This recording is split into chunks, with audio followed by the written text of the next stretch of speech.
Bacula Enterprise Edition to the rescue. Bonjour et bienvenue sur les vidéos de la web-série Bacula Systems. Cette vidéo est une rapide présentation du plugin vSphere de Bacula en version entreprise, incluant le module de configuration automatique de bWeb. À partir de la page de configuration de bWeb, nous ouvrons le VMware Center. Ceci nous donne la liste des hôtes connus par le directeur, disponibles pour recevoir des jobs de sauvegarde. Pour simplifier la gestion de multiples hôtes vSphere, comme l'évolution de l'organisation des machines virtuelles qu'il gère, nous avons créé un installateur de sauvegarde de multiples VM. Cet installateur va automatiquement détecter les VM et créer les jobs associés. À partir de là, nous pouvons décider de sauvegarder un datastore, un pool de ressources, une unique machine virtuelle ou toutes les machines virtuelles disponibles à cet instant. Ici, nous choisissons de sauvegarder toutes les machines.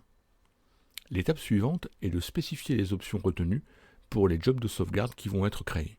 Nous avons désactivé la compression parce que nous utiliserons un stockage dédupliqué et activé l'indexation pour obtenir des restaurations de fichiers plus rapides.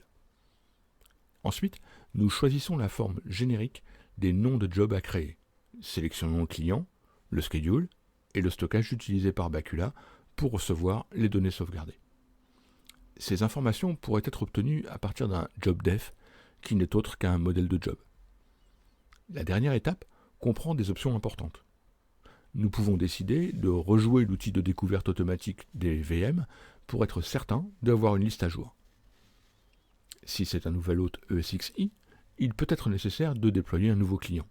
Enfin, nous avons la possibilité de définir un job d'administration qui s'occupera d'ajouter et retirer les jobs de sauvegarde selon une programmation temporelle choisie. Ce job d'administration rejouera le script de découverte automatique et ajoutera les VM découvertes.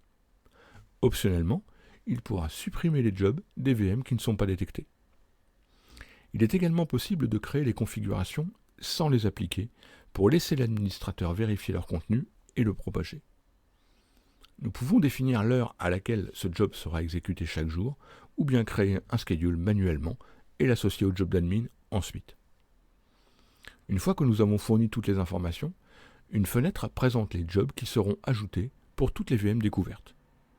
Nous constatons aussi que la configuration précédente de Bacula est archivée pour le cas où un problème surviendrait. Les jobs qui seraient retirés sont également affichés.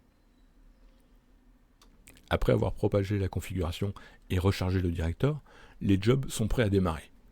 L'étape suivante consiste donc à lancer une sauvegarde et, plus encore, en tester la restauration.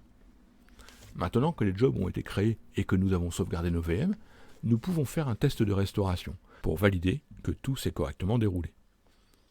Nous démarrons une restauration dans bWeb et spécifions directement le job ID que nous voulons restaurer.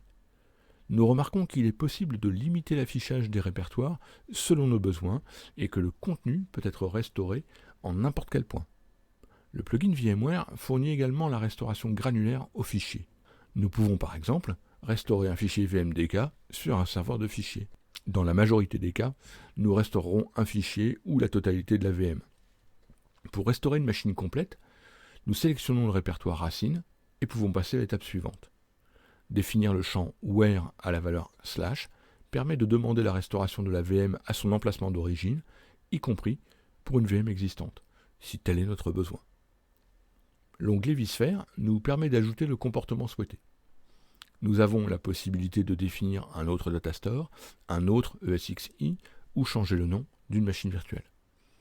Dans le cas présent, nous définissons un nom qui montre clairement que nous testons la restauration et que nous pourrons détruire la VM après la vérification. En passant sur la console VMware, nous constatons la restauration de notre VM et ici, nous voyons le log de Bacula dans bconsole. La même information apparaît dans bWeb. Il nous reste à trouver notre VM ainsi restaurée, l'allumer et vérifier qu'elle démarre correctement. Il y a beaucoup d'autres points à présenter sur ce plugin vSphere, comme la fonction de restauration aux fichiers, mais cela prendrait trop de temps. Retrouvez-nous sur notre site www.baculasystems.com/fr ou essayez la version de test en cliquant sur version d'essai. Merci d'avoir regardé cette vidéo, à bientôt.